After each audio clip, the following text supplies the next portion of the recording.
استفاده خودش درود آقای نعمتیان بود نور ما در جهان نور دین بود افتخاری از کتاب مبین.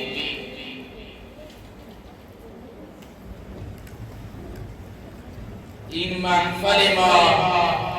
مزین از عشق نبی، هر گوهرش آکنده ز عطر عربی، اکنون به صداقت